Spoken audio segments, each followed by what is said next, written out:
Halo teman-teman, hai. Balik lagi di channelnya Mas Do Oracle. Hai guys, apa kabar? Semoga selalu sehat dan berbahagia selalu. Oke teman-teman, balik lagi ya di channelnya Mas Do Oracle. Guys, kita akan lanjut general reading ya. Baca secara umum ya. Baca energi banyak orang ya. Jadi ini bisa resonate, bisa enggak. Dan ini bisa vice versa juga, bolak-balik. Kita mau baca energi dia, ternyata muncul energi kamu ya. Baca energi kamu, muncul energi dia ya. Dan juga ini bisa maju mundur waktunya, bisa udah terjadi, bisa belum gitu. Nah, tema pagi ini yang Mas Do ingin angkat adalah yang menyesal dan ingin mengejar kamu kembali ya. Kita akan bacakan siapa sih yang menyesal dan akan mengejar kamu kembali. Ini kita shuffle dulu. Yang baru bergabung, Mas Do ucapin selamat datang, selamat bergabung di channelnya Mas Do Oracle ya. Yang menyesal dan akan mengejar kamu kembali.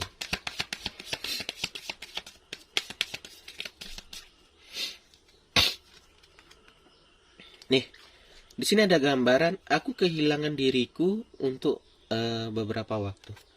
Di sini ada gambaran orang yang saat ini merasa kehilangan dirinya. Kehilangan diri ini maksudnya ini setelah berpisah dari kamu ya, setelah dia tidak bersama kamu, dia merasakan loss, kehilangan ya, tak tahu arah ya. Kadang gini teman-teman, ada orang saat dia bersama pasangan itu ya, ada yang pasangannya itu selalu support gitu ya, support ya, tanpa disadari sama dia gitu loh, selalu support ya, selalu ya intinya ya care lah gitu ya. Nah si orang ini nggak menyadari loh gitu, dan dia merasa alah, aku ini bisa loh sendiri. Aku bisa loh tanpa kamu. Ya, ini perasaan si dia. Nah, setelah dia berpisah baru merasakan kehilangan ya. Kebanyakan gitu ya. Baru dia merasakan, oh ternyata setelah berpisah dari si ini, aku ini nggak bisa apa-apa. Ya, aku hanya bisa ya kayak gini ya. Aku nggak ada yang mendengarkan kalau aku lagi sedih. Aku nggak ada yang masakin kalau aku lagi lapar gitu ya. Baru dia sadari gitu loh. Maka itu teman-teman, penyesalan itu datangnya selalu terlambat gitu ya kan. Ya. Jadi si orang ini ya yang menyesal dan ingin kembali ini, pertama dia merasa kayak ada yang hilang di hidupnya. Dia baru merasakan saat sudah berpisah. Itu yang pertama. Yang kedua, ya. Di sini baru sadar dia, ini salah aku. Tetapi karena egoisku aku menyalahkan kamu. Nah, ini dia ngaku sendiri di akhirnya. Mungkin ada dulu tuh ada berantem ya, atau ada bertengkar ya, berantem gitu ya, dan dia tahu nih ini salah dia, tahu di sini, dia tahu ini aku tahu nih salah aku, tapi dengan egoku aku menyalahkan kamu ya. Ada orang yang tipe egois itu, dia itu walaupun dia yang salah tapi dia merasa, oh ini nggak salah aku, ini salah kamu nih, gara-gara kamu nih, dia yang selingkuh nih, ini gara-gara kamu aku selingkuh, karena kamu kurang perhatian, kurang ini, jadi aku selingkuh. Nah itu hanya alasan dia saja ya, untuk mencari pembenaran ya. Dan ini orang-orang kayak gini pandai dia guys, dia akan bermain di mental ya. Dan kamu mungkin akan merasa bersalah, oh iya nih karena aku nih, karena aku sibuk kerja cari nafkah, dia jadi selingkuh. Nah yang anehnya ya, dia menyalahkan ini, udahlah kamu yang bekerja gitu ya, tapi masih menyalahkan gitu ya kan. Dia akan bermain di kata-kata, kosakata gitu loh. Dan ini orang-orang biasanya kayak gini, orang-orang pintar biasanya guys ya. Dia itu pandai bermain di kosakata, bermain di hati gitu ya, di perasaan. Nih di sini dia sadar, aku tahu ini salah aku nih katanya ya, tapi aku tetap menyalahkan kamu ya. Inilah egoisnya dia ya. Nih. Nah di sini dia bilang, kalau dibilang dia suka nggak sama aku, mas suka nih, ada bilang attracted ya. Kalau dibilang apakah dia suka sama aku, suka, cinta gitu loh. Nah tapi kalau orang udah suka dan cinta itu apakah nggak bisa berbuat salah? Ya masih bisa ya. Jadi yang kita anggap kan, wah dek, si pasanganku ini cinta banget nih sama aku, sayang banget nih sama aku, dia nggak mungkin bisa selingkuh, masih bisa teman-teman. Jadi tetap harus dijaga, tetap harus saling menjaga komunikasi gitu ya. Jangan kita anggap, wah kami sama-sama cinta nih mas, nggak mungkin dong selingkuh. Bisa jadi teman-teman ya. Kita nggak pernah tahu kehidupan kita ke depan, kita nggak pernah tahu jalan hubungan kita. Jadi tetap harus dijaga ya. Ada teman-teman ini udah bagus nih sama pasangannya, udah bagus gitu ya kan, udah sama sayang, udah sama cinta, tapi tiba-tiba merenggang karena itu tadi dia merasa nggak mungkin selingkuh, nggak mungkin, sehingga dia kayak mengasih jarak, menjaga jarak gitu loh. Jadinya apa ya, itu tadi guys, terjadi perselingkuhan ya kan. Maka itu jangan kita anggap dia baik nih, dia cinta nih, aku nggak perlu khawatir. Jangan, kita tetap harus care sama pasangan kita harus tetap menjaga pasangan kita ya, walaupun mungkin udah sama-sama sayang dan sama-sama cinta gitu loh. Karena di sini dia bilang orang yang menyesal ini, kalau dibilang dia cinta nggak mas, apa dia ada sesuatu hal datang ke aku, nggak, di sini dia bilang cinta ya. Tapi itu tadi guys, di sini dia mungkin merasa kurang bersyukur ya, kalau aku lihat ya, merasa egois juga nih, aku lihat nih egonya tinggi ya, orang ego tinggi juga aku lihat di sini ya. Loh, dia udah tahu salah tapi tetap menyalahkan orang lain gitu ya. Itu adalah gambaran orang yang memiliki ego tinggi. Nih, di sini teman-teman, di sini dia juga baru sadar nih, ternyata diri aku ini hanya apa ya katanya, distraction ini pengalihan ya. Ya. Dia hanya pengalihan dari sakit di sini guys. Di sini setelah dia berpisah, kita lihat ya, dia bilang dia ini mengalihkan apa ya, rasa sakit dia dari perpisahannya dengan sakit gitu loh. Ada tipe orang guys, kalau dia itu sedih, lagi sakit, lagi putus cinta, itu dia menyakiti diri ada.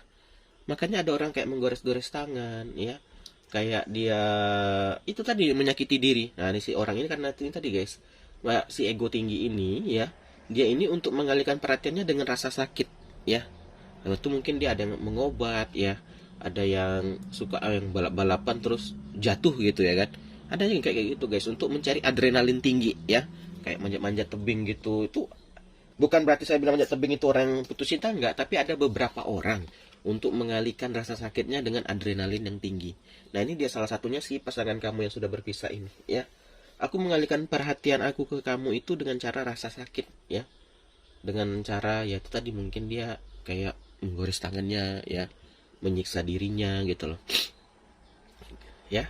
Itu dia satu lagi nih, dia harapan dia nih, aku berharap suatu saat nanti kamu bisa memaafkan aku. Ini harapan dia ya, nggak perlulah kembali katanya gitu kan, nggak perlulah kamu mau nerima aku gitu, aku berharap aja untuk saat ini ya, saat ini dia berharap gitu loh, kamu itu mau apa ya, memaafkan aku ya. Aku tuh berharap kamu tuh mau memaafkan aku suatu hari nanti ya. Karena di sini dia merasa penyesalan yang sangat tinggi ya, karena mungkin dulu dia itu pernah menyakiti kamu, mungkin main fisik ya. Ya, orang-orang yang main fisik itu dia akan tersadar setelah berpisah, baru dia merasakan, waduh dulu aku terlalu kasar sama dia, aduh dulu aku memukul dia, kenapa ya, aku berharap bisa memutar waktu kembali. Itu perasaan orang-orang kayak gitu guys ya. Jadi dia baru merasakan dia itu salah ya setelah berpisah itu tadi ya. Lanjut nih, kamu itu apa ya, adalah orang yang bisa menyadarkan aku ya. Dia baru tersadar juga saat ini ya. Jadi waktu dia bersama kamu guys ya, waktu dia bersama kamu, kalau dia ini lagi berbuat salah atau melenceng, kamu itu menasihati ya, mungkin berantem tapi ujung-ujungnya dia dengar tuh, dia bilang, aku baru sadar ternyata yang bisa kayak ngerem aku nih, kayak pengerem aku gitu ya kamu gitu ya. Baru tersadar dia. Jadi kalau saat ini tuh dia kayak dia menyiksa diri, kayak dia memakai obat mungkin jadi lewat ya, atau dilakukan dia karena nggak ada yang menghalangi, atau kayak nggak ada yang melarang gitu loh. Kalau kemarin ada kamu kayak ya itu tadi guys, kayak inilah ya bentengnya lah gitu. Di sini dia makin maka itu di sini dia makin hancur, makin terpuruk ya. Karena apa? Karena nggak ada orang yang membentenginya, karena nggak ada orang yang mengawasinya, ya itu tadi nggak ada kamu di situ. Ya, lanjut. Nih, aku pergi, oh ini sini guys. Kalau di sini guys, dia itu udah pernah ingin mencoba kembali ke kamu, atau udah pernah mencoba menghubungi lah. Tapi dia melihat kamu itu udah bersama orang lain, udah tahu lah gitu, kamu tuh udah ada yang baru. Makanya dia memilih pergi. Jadi di sini guys, dia ini kan menyesal dan ingin kembali. Tapi selalu saya lihat di sini kamu tuh udah ada orang yang baru. Maka itu tadi muncul ini ya, aku nggak berharap sih kamu nerima aku lagi, tapi aku berharap kamu mau deh maafkan aku aja ya. Ini perasaan dia yang sebenarnya guys, si mantan kamu yang ego tinggi ini ya. Dia sadar nih guys, ini mungkin salah jadi, mungkin kalau nggak jumpa kamu mungkin dari ya sosial media, mungkin dia stalking Facebook kan, oh wah udah ada yang baru nih katanya kan. Mungkin dia niatnya mau menghubungi nggak jadi mundur ya. Karena di sini dia udah berubah sih kalau aku lihat ya, walaupun mungkin ya tadi dia mengalihkan dengan rasa sakit, mungkin ya masih bobrok juga ya kayak gitu ya. Tapi di sini dia jadinya ada berubah nih, yang awalnya ingin balikan gitu ya, tapi berubah, ya udah deh nggak usah deh kamu nerima aku, tapi maafin aku aja gitu loh ya. terakhir deh, satu lagi.